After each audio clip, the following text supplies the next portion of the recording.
हिंदी साहित्य बीए प्रथम वर्ष की कक्षा में आपका पुनः स्वागत है।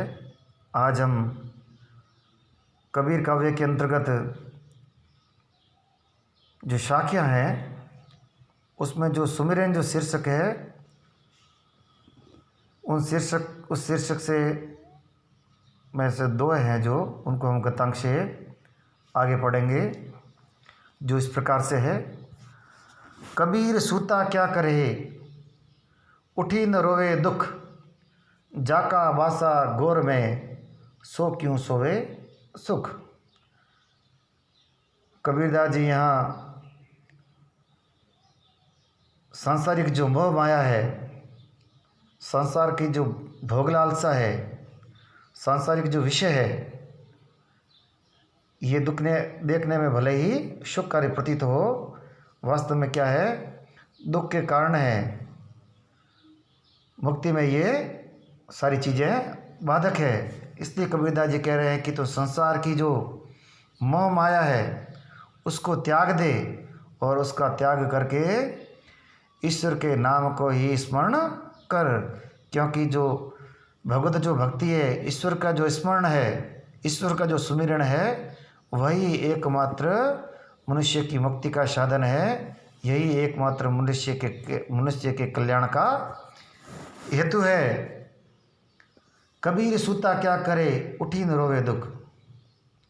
कबीरदास जी कह रहे हैं कि हे मानव, तू इतना गहरी नींद में कैसे सोया हुआ है।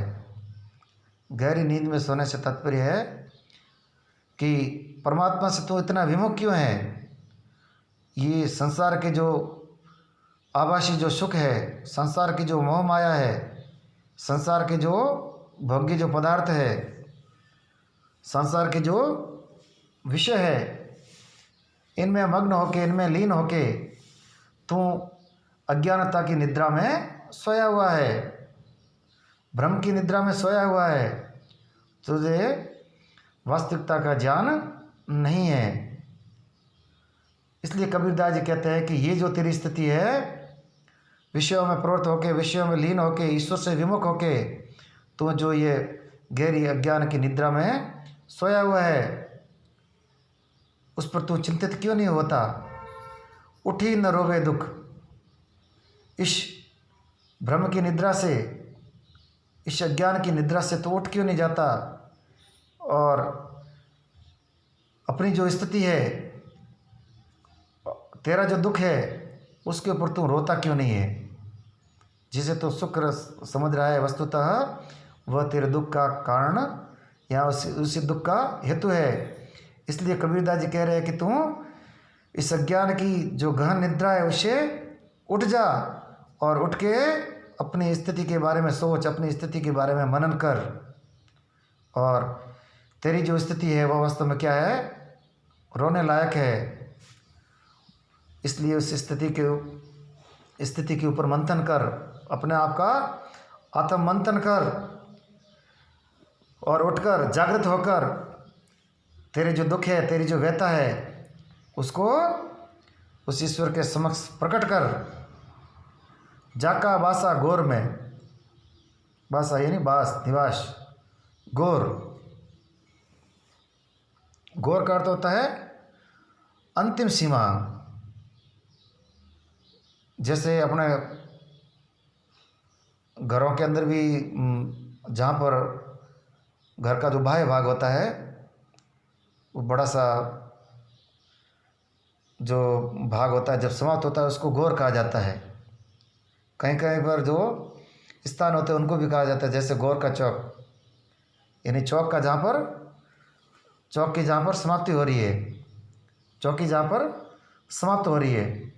तो कहने का से है कि जो गोर शब्द का अर्थ है अंतिम सीमा, कि जाका वासा गौर में, यानी जो जिसका निवास, जो अज्ञानता की निद्रा में जो सोया हुआ जो मनुष्य है, उसको जागृत करने के लिए कबीरदास जी कह रहे हैं कि जो जीवन पथ में, जीवन पथ की अंतिम जो सीमा है, या दूसरे शब्दों में कहे कि जो मृत्यु का जो पथ है, उसकी जो सीमा पर सोया हुआ है, या जो यम का काल बनने वाला है, या यम का जो ग्रास है, ग्रास बनने वाला है, जो मृत्यु की भेंट चढ़ने वाला है, जिस व्यक्ति का मृत्यु पथ की सीमा पर जिसका निवास है, वह व्यक्ति भला वह कैसे सुखपूर्वक रह सकता है। कबीरदास जी आश्चर्य प्रकट करते हैं, सो क्यों सोवे सुख, वह व्यक्ति भला कैसे सुखपूर्वक रह सकता है जो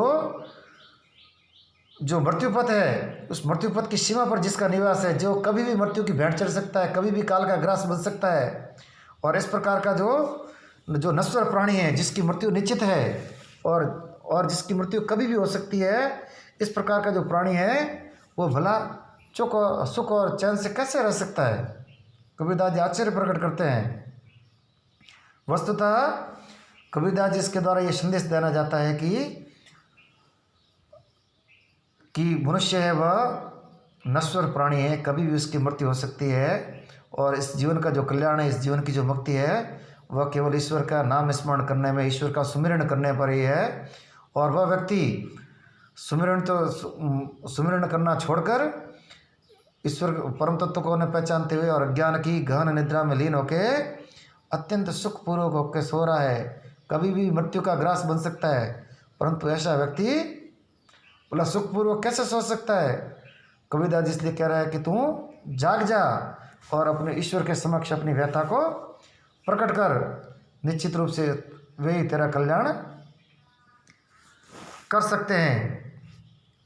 तो इस प्रकार से यहाँ पर जो एक दार्शनिक चिंतन भी अभिव्यक्त किया गया है कि जो मनुष्य का जो जीवन है, विभिन्न जो जीवों की जो योनियाँ होती है, उनमें वह उनको पार करता हुआ मनुष्य के जीवन को प्राप्त होता है। और यदि उसे अंतिम जो सीमा जिसे कहा जाता है, वह मनुष्य का जीवन है। इस मनुष्य के जीवन में वह चाहे तो ईश्वर का स्मरण करके, ईश्वर की भक्ति के द्वारा जीवन मरण का जो बंधन है, उससे मुक्ति को प्राप्त कर सकता है। जो मुक्ति का जो मार्ग है, उसका वह पथिक बन सकता है। तो यहाँ पर कबीरदास जी ईश्वर के नाम का स्मरण का संदेश देते हैं, और क्योंकि ईश्वर का स्मरण ही एकमात्र मानव के कल्याण का हेतु है। अगला जो दोहा वो इस प्रकार से है। कबीरदास जी कहते हैं, राम पियारा छाड़ी कर करे आन का जाप, बेस्या केरा पूत जूं कहे कौन सु बाप। कबीरदास जी थे, वे निर्गुण ईश्वर में विश्वास रखते थे, और जो निर्गुण ईश्वर है या जो निर्गुणवादी होते हैं, निर्गुणवादी परंपरा में ईश्वर को निराकार माना जाता है, और इस ईश्वर को केवल अनुभूति के द्वारा, स्मरण के द्वारा उसका अनुभव किया जा सकता है। ये इंद्रियों द्वारा अगम्य है। और ये जो निर्गुण ईश्वर है, इसका कोई रूप नहीं होता है, इसकी कोई मूर्ति नहीं होती है, इसलिए उसकी मूर्ति नहीं बनाई जा सकती, और वह सभी प्रकार से विशिष्ट है, इसलिए वह मनुष्य के रूप में जन्म भी नहीं लेता है। तो यहाँ पर जो निर्गुणवाद है, उसका यहाँ पर उसको प्रबलता के साथ में रखा गया है। और जो बहुदेववाद है, यानी ईश्वर को कई रूपों में मानना, कई ईश्वरों को मानना, तो ये जो बहुदेववाद है, जो भारत में बहुसंख्यक रूप से प्रचलित है, उस बहुदेववाद का यहाँ खंडन किया गया है। और जो एक ही जो परम तत्व है, जो निराकार तत्व है, जो निर्गुण तत्व है, उसी की उपासना को श्रेष्ठ कर बताया गया है। और उसका यहाँ पर उदाहरण के द्वारा भी उसको पुष्ट करने का प्रयास किया गया है। कबीरदास जी कहते हैं कि राम प्यारा छोड़कर, कि प्यारे राम को छोड़कर करे आन का जाप। खे मनुष्य,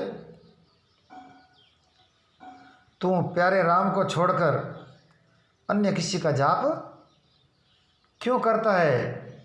वैश्या केरा पुत जूं, वैश्या का जो पुत्र होता है वह किस प्रकार से होता है कि वैश्या किसी के प्रेम में एक नष्ट नहीं होती है, और वैश्या का जो पुत्र होता है उसको ये ज्ञात नहीं होता है कि उसका पिता कौन है। तो कबीरदास जी जो बहुदेववाद है या जो बहुदेवतावाद है उस पर व्यंग्य कर रहे हैं, और जो निर्गुण ईश्वर है उसकी ओर प्रवृत्त होने का उपदेश दे रहे हैं कि जो निर्गुण जो ईश्वर है वह उसको ईश्वरीय प्रेम जप स्मरण इत्यादि द्वारा पाया जा सकता है, और प्रेम स्वरूप उस भगवान का जप स्मरण छोड़ के हे मनुष्य तो अन्य किसी का जाप क्यों करता है, यानी उस प्रेम स्वरूप ईश्वर को छोड़कर तो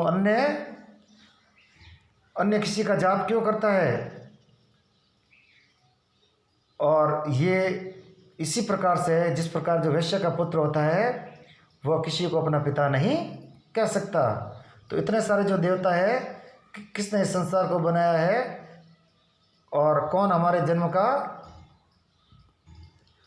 जन्म का हेतु है। इसलिए जिस प्रकार से जो वैश्य पुत्र है उसको अपने पिता का वास्तविक ज्ञान नहीं होता है, उसी प्रकार से जो बहुदेववाद को मानने वाला है वह वास्तव में क्या अज्ञानता से ग्रस्त है। वह व्यक्ति पर ब्रह्म है, जो ईश्वर का जो वास्तविक जो स्वरूप है उसको जान नहीं पाता है। और सबसे बड़ी बात यह है कि यहाँ जो राम जो शब्द है वे जो रामायण के जो राम है, जो दशरथ के पुत्र है, वे राम न होकर ईश्वर के पर्याय के रूप में, पर ब्रह्म के पर्याय के रूप में ये शब्द आया है। कबीर के काव्यों में राम, कृष्ण, माधव, केशव इस प्रकार के जो नाम आए हैं वे वास्तव में क्या है, जातिवाचक नाम है, मतलब किसी विशेष व्यक्ति के नाम नहीं है जो अवतार इत्यादि ग्रहण करते हैं, जो लीलाएं करते हैं। तो इस प्रकार यहाँ जो बहुदेववाद और जो अवतारवाद और जो लीलावाद है उसका खंडन किया गया है। धन्यवाद।